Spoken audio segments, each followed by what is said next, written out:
Hello chaps. இப்போ just imagine பண்ணி பாருங்க, உங்களுக்கு கால் ஒன்று வருது, அதாவது வீடியோ கால். அந்த கால்ல பேங்க் ஆபீசர் ஒருத்தர் லைன்ல வந்து உங்களோட கிரெடிட் கார்டுல 1,80,000 பாக்கி இருக்கு, அதை எப்ப கட்டுவீங்கன்னு கேட்பாங்க.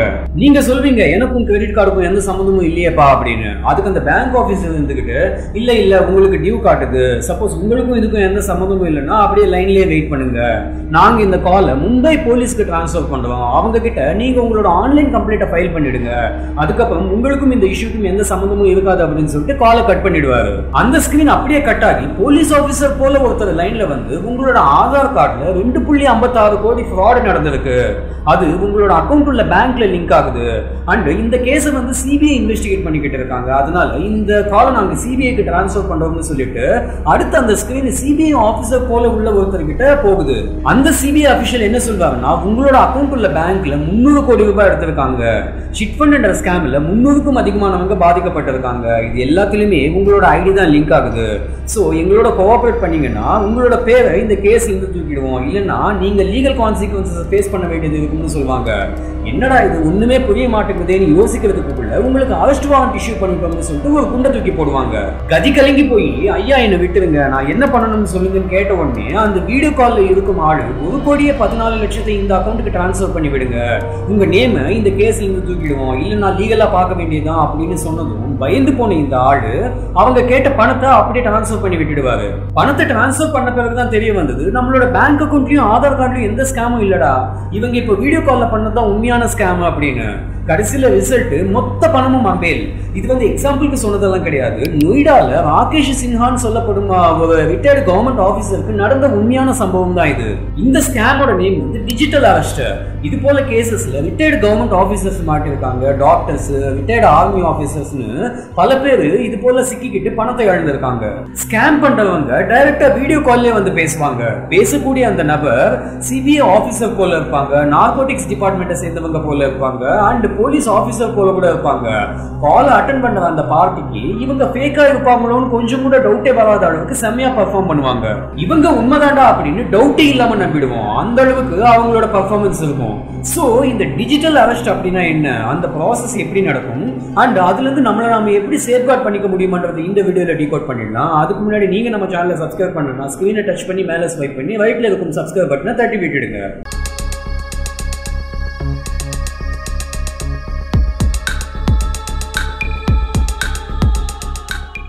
ஃபர்ஸ்ட் ஆஃப் ஆல் அரெஸ்ட் அப்படின்னா கையில விலங்கு மாட்டி கூட்டிட்டு போய் ஜெயில போட்டுடுவாங்க. ஆனா இந்த டிஜிட்டல் அரெஸ்ட் அப்படின்னா போலீஸ் நேரில் வரவே மாட்டாங்க, ஜஸ்ட் வீடியோ கால்ல மட்டும்தான் வருவாங்க, அண்ட் அவங்களும் ஒரிஜினல் போலீஸாவே இருக்க மாட்டாங்க. இது முழுக்க முழுக்க ஒரு ஸ்கேம், பணத்தை ஆட்டைய போட புதுசா கண்டுபிடிச்ச ஒரு டெக்னாலஜி. இந்த போலீஸ், கோர்ட்டு, கவர்மெண்ட் இவங்கெல்லாம் மக்களை பாதுகாக்க தான் இருக்காங்க.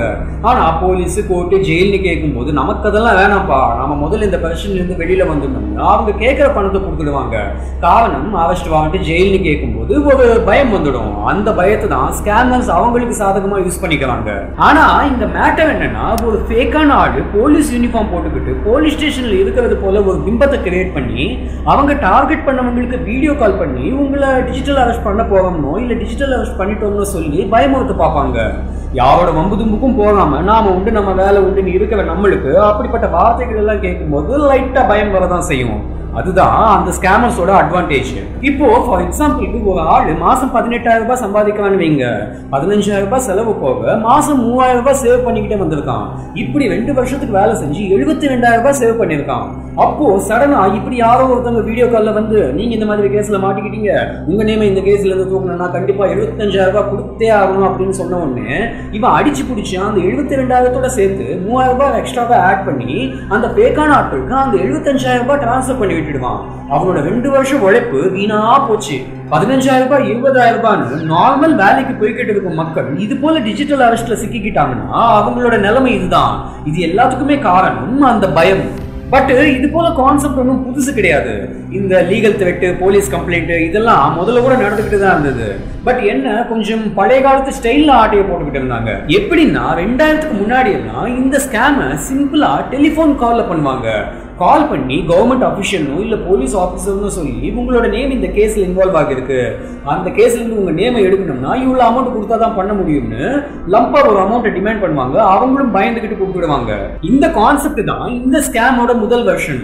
இப்ப நடக்கும் டிஜிட்டல் அரெஸ்ட் எல்லாம் அந்த ஸ்கேமோட லேட்டஸ்ட் வெர்ஷன். இதெல்லாம் எப்ப டெவலப் ஆச்சுன்னா மக்கள் மத்தியில இந்த ஸ்மார்ட் போன்ஸ் இந்த சோஷியல் மீடியாவோட கிராஃப் எப்ப அப்படியே மேல போச்சோ இந்த ஸ்கேமர்ஸ்க்கு இவங்களை ஏமாத்த புது வழியை கண்டுபிடிக்கணும்னு ரியலைஸ் பண்ணிட்டாங்க. சோ அந்த சோஷியல் மீடியா அக்கௌண்ட்ஸ்ல இருந்து அந்த பார்ட்டியோட டீடைல்ஸ் எடுத்துடுவாங்க. அந்த டீடைல்ஸ் அவங்களுக்கு கால் பண்ணும்போது அவங்க கிட்ட சொல்லி அவங்க உண்மையானவங்க தானே நம்ப வைப்பாங்க. இவங்களுக்கு பயத்துல எந்த டவுட்டுமே வராது. அண்ட் கடைசியில அவங்களோட பணத்தை இழந்து பாதிக்கப்பட்டுருவாங்க. இது இல்லாம அந்த ஃபேக்கான ஆட்கள் கிட்ட டாக்குமெண்ட்ஸ் எல்லாம் ஒரிஜினல் போலவே இருக்கும். For example police ID card, arrest warrant and இன்னும் சில டாக்குமெண்ட்ஸ் கூட உண்மை போலவே இருக்கும். இது போல டிஜிட்டல் அரெஸ்ட் ஸ்கேம் அதிகமாகிறதுக்கு முக்கியமான காரணம் என்னன்னா இன்டர்நெட் எல்லாரோட கைக்கு வந்து சில வருஷங்கள் தான் ஆகுது. ஆனா இன்னும் கூட சில பேருக்கு இன்டர்நெட்டை எப்படி யூஸ் பண்ணணும்னு தெரியாம தான் இருக்கு. ஃபார் எக்ஸாம்பிள் சீனியர் சிட்டிசன்ஸ்க்கு அண்ட் முக்கியமா கிராமத்துல வசிக்கிறவங்களுக்கு. ஸோ அப்படிப்பட்டவங்களுக்கு இந்த சைபர் ஃப்ராடு ஆன்லைன் ஸ்கேமை பத்தி எல்லாம் சுத்தமா நாலேஜே இருக்காது. ஸோ இந்த ஸ்கேமர்ஸ் என்ன பண்ணுவாங்கன்னா ஆன்லைன் பிரசன்ஸ் அதிகமா இல்லாதவங்க யாருன்னு முதல்ல தேடுவாங்க. அவங்களோட டேட்டாவை டார்க் வெப்ல இருந்து எடுத்துடுவாங்களாம். அண்ட் அது மட்டும் இல்லாம அவங்களோட சோஷியல் மீடியா அக்கௌண்ட்ஸ்ல இருந்து அந்த டேட்டா அண்ட் டீடைல்ஸ் எல்லாம் கலெக்ட் பண்ணிடுவாங்களாம். இன்னைக்குள்ள காலகட்டத்தில் எல்லாருமே அவங்களோட வாழ்க்கையில என்ன நடக்குதுன்னு சோஷியல் மீடியால அப்டேட் பண்ணிக்கிட்டு தான் இருக்காங்க. ஸோ அங்கிருந்து அந்த இன்ஃபர்மேஷன்ஸ் எடுக்கிறது ஸ்கேமர்ஸ்க்கு ஈஸியான விஷயம் தான். அடுத்து ஸ்கிரிப்ட் ரெடி பண்ணுவாங்களாம். என்ன பேசணும், எப்படி பேசினா நம்புவாங்க. இன்ஃபேக்ட் அவங்களோட வாய்ஸை கூட அவ்வளோ ப்ரொஃபஷனலா பேசுவாங்களாம். கேட்கறவங்களுக்கு இவங்க உண்மையிலேயே லீகல் அத்தாரிட்டி தான்டான்னு நம்ப தோணுமா. அந்த அளவுக்கு அவங்களோட வாய்ஸ், அவங்களோட அந்த வீடியோ பேக்ரவுண்ட் எல்லாமே பெர்ஃபெக்டா இருக்குமா. அண்ட் அவங்க ஸ்கிரிப்டோட மெயின் டார்கெட் என்னன்னா பார்ட்டி பயந்து போகணும். இமீடியட்டா பணத்தை டிரான்ஸ்ஃபர் பண்ற அளவுக்கு பயமுறுத்தி விட்டுடணும். அடுத்த கட்டத்தை யோசிக்காத அளவுக்கு அவங்கள இந்த வட்டத்துக்குள்ளேயே சுத்த வைக்கணும். அண்ட் சில சமயங்கள்ல இமெயில்ஸ் கூட வருமா. அந்த இமெயில் வந்து பார்க்க பக்கா அபிஷியலா இருக்குமா. அதுல ஃபேக் டாக்குமெண்ட்ஸ் கூட அட்டாச் பண்ணுவாங்களாம். வாட்ஸ்அப் அண்ட் எஸ்எம்எஸ்ல கூட வார்னிங் மெசேஜஸ் அனுப்புவாங்களாம். அதுல என்ன இருக்கும்னா உங்களுக்கு அரெஸ்ட் வாரண்ட் இஷ்யூ பண்ணிருக்கோம், இதை பார்த்துட்டு நீங்க இமீடியட்டா கான்டாக்ட் பண்ணலன்னா உங்க மேல லீகல் ஆக்ஷன் எடுக்கப்படும்னு பொய்யான விஷயங்களை உண்மையான தோற்றத்துல காட்டி நம்ப வைப்பாங்க. இதுல முக்கியமான மேட்டர் என்னன்னா பார்ட்டி சிந்திக்க அவகாசமே கொடுக்க மாட்டாங்களாம். எப்படி கொடுப்பாங்க, அவன் பாட்டுக்கு உஷாராயிட்டான்னா அதனால உங்களோட கடைசி 10 நிமிஷம் இமீடியட்டா அமௌண்ட் டிரான்ஸ்ஃபர் பண்ணலன்னா உங்களை அரெஸ்ட் பண்ணிடுவோம்னு சொல்லி பயமுறுத்துவாங்க. ஸோ இவங்க பணத்தை பே பண்ண ரெடின்னு சொன்னதும் அவங்க பேங்க் அக்கௌண்ட் நம்பர் ஒன்று கொடுப்பாங்களாம். அந்த அக்கௌண்ட் நம்பருக்கு இவங்க பணத்தை டிரான்ஸ்ஃபர் பண்ணி விட்டுடுவாங்களாம். இப்போ நீங்க நினைக்கலாம் பேங்க் அக்கௌண்ட் நம்பர் வச்சு யார் பணத்தை ஆட்டைய போட்டாங்கன்னு ஈஸியா கண்டுபிடிச்சிடலாமேடா அப்படின்னு. கரெக்ட், கண்டுபிடிச்சிடலாம். பட் இங்கதான் மிகப்பெரிய ட்விஸ்டே நடக்குது. என்னன்னா அந்த ஸ்கேம் பண்றவங்க அவங்களோட சொந்தமான பேங்க் அக்கௌண்ட் நம்பரையே கொடுக்க மாட்டாங்களாம். அதுக்கு பதிலா பேங்க் அக்கௌண்ட்டை வாடகைக்கு எடுத்துப்பாங்களாம். கொஞ்சம் வினோதமா தான் இருக்குல்ல. வீட்டை வாடகைக்கு எடுப்பாங்க, பேங்க் அக்கௌண்ட் எல்லாமே வாடகைக்கு எடுப்பாங்க. பட் இது நடக்குது. 1 லட்சத்துக்கு 1000 ரூபாய்ன்ற பேஸ்ல பேங்க் அக்கௌண்ட்ஸ் வாடகைக்கு எடுக்கப்படுது. நிறைய வேலை இல்லாத இளைஞர்கள் பணத்துக்காக அவங்களோட பேங்க் அக்கௌண்ட்டை வாடகைக்கு கொடுக்குறாங்களாம். ஸோ போலீஸ் அந்த அக்கௌண்ட் நம்பர் வச்சு ட்ராக் பண்ணா உண்மையா ஸ்கேம் பண்ணவன் சிக்க மாட்டேன்றான். 1000 ரூபாய் பணத்துக்காக அக்கௌண்ட்டை வாடகைக்கு விட்டவன் தான் அந்த அக்கௌண்ட்டுக்கு ஹோல்டரா இருக்காங்க. அண்ட் சில சமயங்கள்ல அது போல பேங்க் அக்கௌண்ட்ஸ் மிஸ்யூஸ் பண்ணப்படுது. அமௌண்ட் டிரான்ஸ்ஃபர் ஆன உடனே அந்த வீடியோ கால் கட் ஆயிடுமா. அதுக்கப்புறமா அந்த நம்பர் ரீச்சே ஆகாதான். சில கேசஸ்ல 2வது தடவை கூட கால் பண்ணி பணத்தை லூட் பண்ணிருக்காங்க. முதல்லயே பார்ட்டி பயந்து போய் கிடக்கான். அவங்க கிட்ட போயிட்டு இன்னும் பணத்தை கூடன்னு கேட்டா அவன் எந்த கேள்வியும் கேட்காம டிரான்ஸ்ஃபர் பண்ணி விட்டுடுவான். இந்த டிஜிட்டல் அரெஸ்ட் ஸ்கேம்ல 2024 முதல் 3 மாசங்கள்ல இந்தியர்கள் வந்து அப்ராக்சிமேட்லி 120 கோடி ரூபாய் பணத்தை இழந்திருக்காங்க. இது போல டிஜிட்டல் அரெஸ்ட் ஸ்கேம்னால பாதிக்கப்பட்டவங்களுக்கு சைக்காலஜிக்கல் எஃபெக்ட்ஸ் அதிகமா இருக்கும். அவங்களுக்கு இந்த மனவேதனை ஜாஸ்தி ஆயிடும், ஸ்ட்ரெஸ் அதிகமாயிடும். அதோட ரிசல்ட் டிப்ரெஷன்ல தான் போய் முடியும். ஏன்னா பணத்தை டிரான்ஸ்ஃபர் பண்ண பிறகு அவங்க ஏமாத்தப்பட்டிருக்காங்கன்னு அவங்க ரியலைஸ் பண்ணுவாங்க. அது அவங்களோட மனசை பாதிக்கும். பை தி வே இந்த டிஜிட்டல் அரெஸ்ட் ஸ்கேம் வந்து மிடில் கிளாஸ் மட்டும் தான் டார்கெட் பண்ணுவாங்கன்னு எதுவும் கிடையாது. ஹை ப்ரொஃபைல்ஸ் கூட டார்கெட் பண்ணுவாங்க. அது போல ஒரு பிசினஸ் மேனை டார்கெட் பண்ணிருக்காங்க. யாருன்னு பாத்தீங்கன்னா வர்தமான் குரூப் ஆஃப் கம்பெனிஸோட சேர்மேன் எஸ்பி ஆஸ்வால்.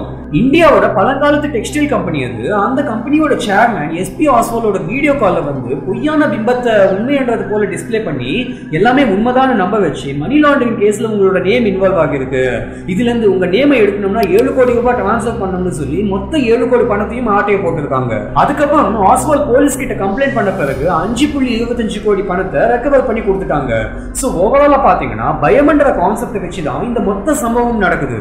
இது எல்லாத்தையும் முக்கியமான பாயிண்ட் என்னன்னா எந்த கவர்மெண்ட் அபிஷியல்ஸும் ஃபோன் பண்ணியோ இல்ல வீடியோ கால்ல வந்தோ பணம் எல்லாம் கேட்கவே மாட்டாங்க. அண்ட் இந்த டிஜிட்டல் அரெஸ்ட்ன்றதே உண்மையான அரெஸ்ட் கிடையவே கிடையாது. அது ஒரு மாயை, மக்களை ஏமாத்தி பணத்தை பறிக்கிறதுக்கான புது மாதிரியான டெக்னிக். ஸோ இது போல வீடியோ கால்ஸ் எல்லாம் வந்தா பேனிக் ஆக வேண்டிய அவசியமே இல்லை. இதெல்லாம் தான் டிஜிட்டல் அரெஸ்ட் என்னன்றதுக்கான டீடைல்ஸ். கண்டிப்பா உங்களுக்கு இன்ஃபர்மேட்டிவா இருக்கும்னு தோணுது. ஸோ சப்போர்ட் பண்ணுங்க, சப்ஸ்கிரைப் பண்ணுங்க, அப்படி இந்த வீடியோவை ஷேர் பண்ணுங்க. மீண்டும் அடுத்த வித்தியாசமான வீடியோல சந்திக்கலாம். Until then, bye.